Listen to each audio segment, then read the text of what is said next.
sitting in the same desk working for 5 or 6 different companies. I love it because they like it. Right, we train them.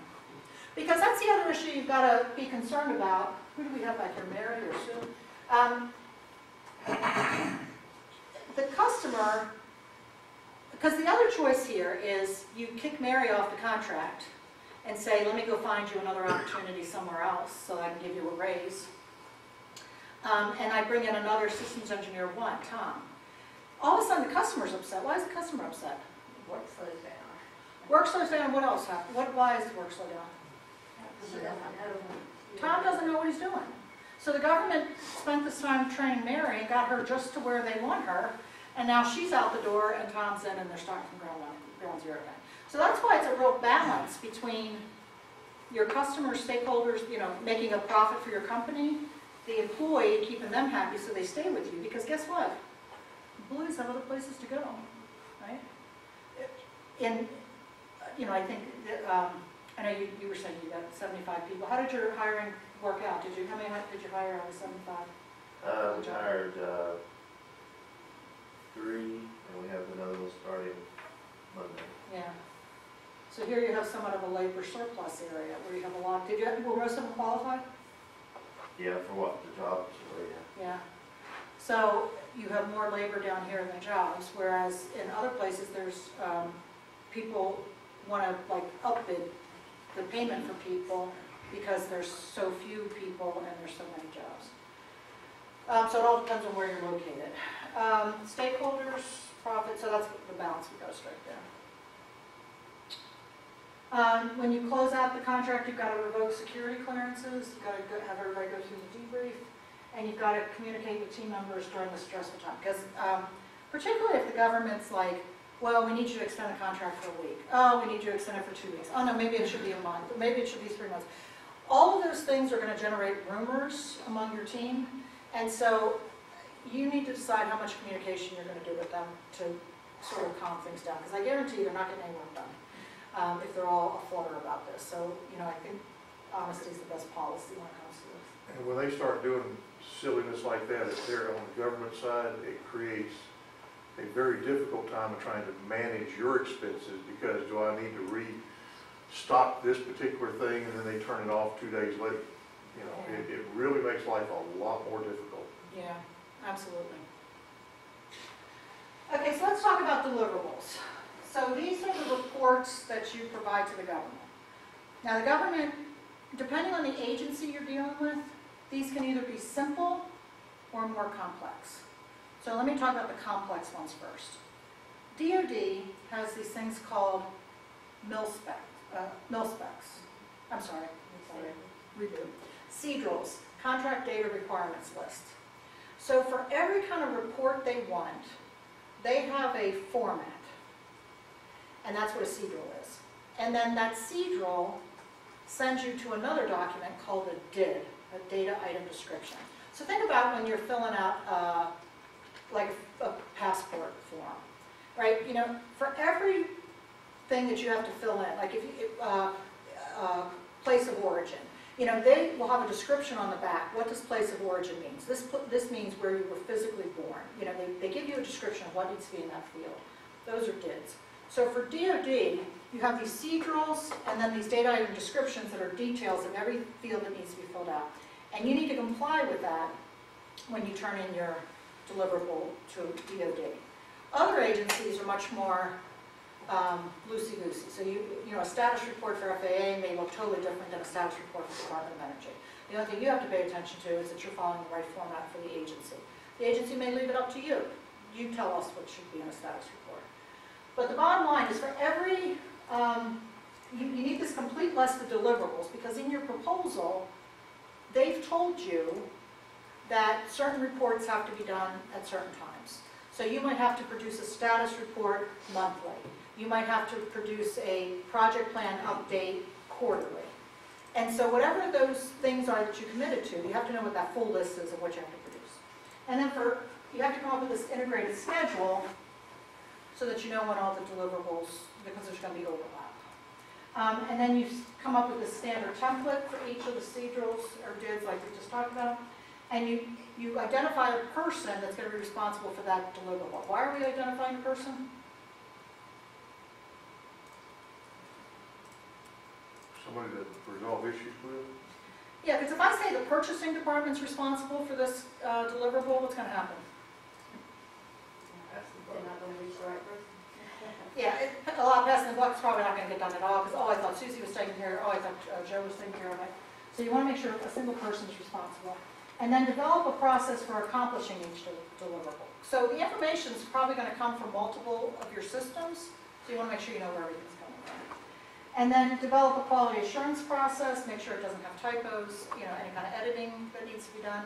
In addition to, is the data in the deliverable accurate? Develop a deliverable tracking process so that you know where the deliverable is. And then develop a process for how you're going to interface with the government. Typically, you send it over to them, they have 3 days to review it and get changes to you. You have 3 days to make the changes, you submit it over for acceptance, they accept it, and then you invoice for it. So that's how that process typically works. Any questions about deliverables? Okay, so once you have all those processes set up for deliverables, when you're running the contract, you just have to make sure you develop and deliver all deliverables on time and on budget, right? Because if you end up having to redo a deliverable, it's going to be extra expense. You monitor the schedule and budget to make sure that you fix any issues that are occurring. You continually follow the standard template. You follow the process for accomplishing each deliverable. So basically, you put all the processes in place in the beginning, you follow them all the way during contract performance. And if you do these things, you're going to be in good shape for contract closeout. It's when you slip up with doing these things that you end up having problems during shutdown. You have to continue to develop and deliver all deliverables until the very end of the contract. And then determine a transition plan for the deliverables back to the government. So, you might have to do a system status report, and you go into their systems and pull data. Well, who's going to do that after you go? We'll work with the government, things like that. Make sure you audit all deliverables, acceptance, and invoices, and keep them for 7 years, and then you close down all the deliverable work in an orderly fashion. This process activities piece is just every contract you have, you may need different processes. Some of the standard processes that you need a delivery order process. We talked about that. You need a task order process if you have task orders on your contract. You need a quality assurance process. Maybe you need a resume review process for new people coming onto your contract. So whatever those processes are, you make a complete list of all of them, and then you have your standard processes within your company, and you figure out how this government contract fits into them. And then you check your internal repository if you have any pre-existing. So sometimes, like, if you do multiple proposals, you can take that same task order process and just modify it for the new customer. Just make sure you modify it for the new customer, because you don't want to give the customer, you don't want to give a Department of Energy customer something that you created for DOD, because you're going to be using DOD words, and Department of Energy is going to be like, what's this? How does this tie me? And yet companies do that kind of thing all the time. Come up with your standard template for each process, and then who's going to be responsible for each process, and then integrate it as much as possible. During performance, you just follow all those processes, and most importantly, you develop metrics on these processes. Like, is it working? I mean, is one deliverable always late? What's making it late? Well, we can't get information from Joe because Joe's only a part-time employee, and we just can't get the data quick enough. So we need to fix the Joe problem, right?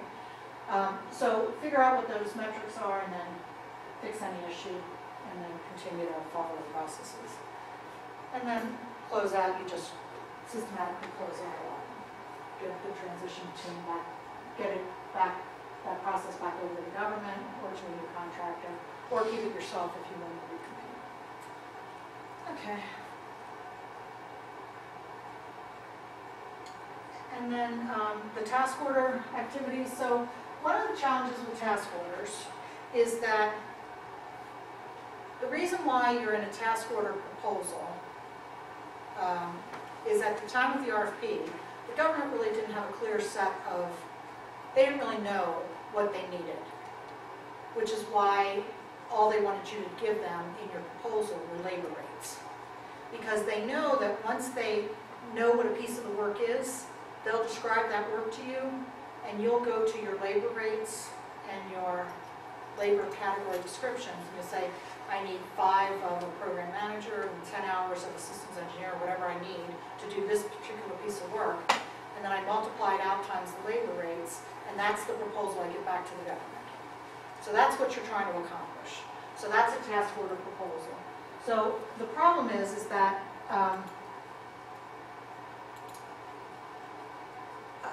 you don't have an unlimited number of people. So if they come up with 1 task order, you can handle it. But if they come up with 10 task orders at the same time, you probably can't do all that work, right? So you pick and choose which task orders you're going to do. And if it's a multiple award contract, meaning other vendors have been selected, they'll get the same opportunity to either give them a thumbs up or a thumbs down to do that work. So that's the challenge of managing task orders. You don't want to pump up your staff and bring in all these extra people, because what if next month there's no task orders, right? So you have to do that careful balancing between how many people. What could be a good advantage to having a task order contract versus just having one that has a firm stated quantity, and you know what I'm saying? Because it seems like those could be so up in the air, it's almost... You pretty much cut yourself out of half of government business. So, and that's a choice you make. Okay. Some companies just go after firm fixed price contracts. Again, because you have the right to say whether you want to take it or not, you're not forced to take on a task order. So if you hire 5 people, you could say, I'm just going to make sure those 5 people are employed, and if they come in with more, I'm not going to go after them. Okay.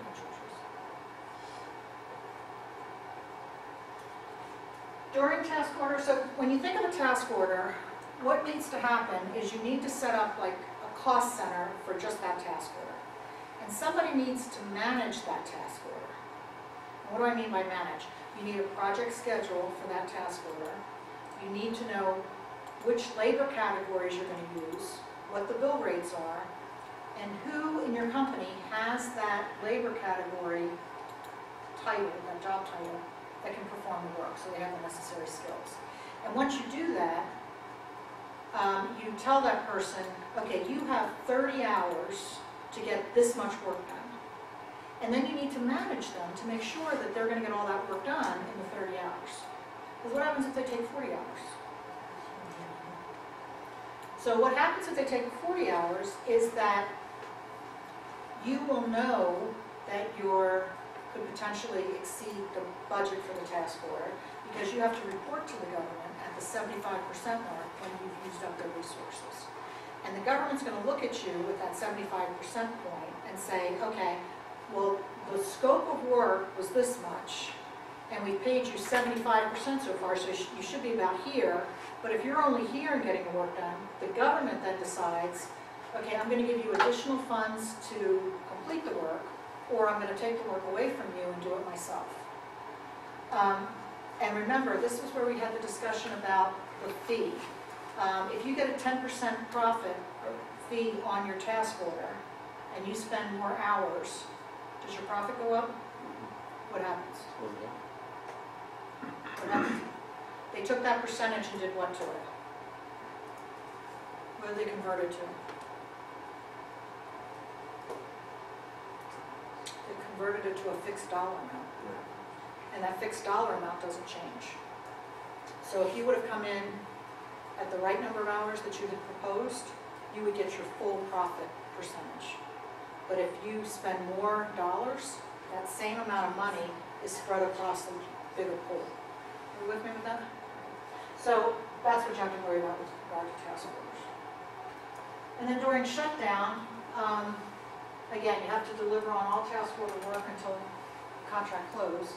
And again, you might have a task order that's a 90-day task order that starts on, the next to last day of the contract, which means that the work needs to extend for 90 days. The transition plan, you want to audit all the task orders to make sure all the work was completed, retain it for 7 years, and then close down the work overtime.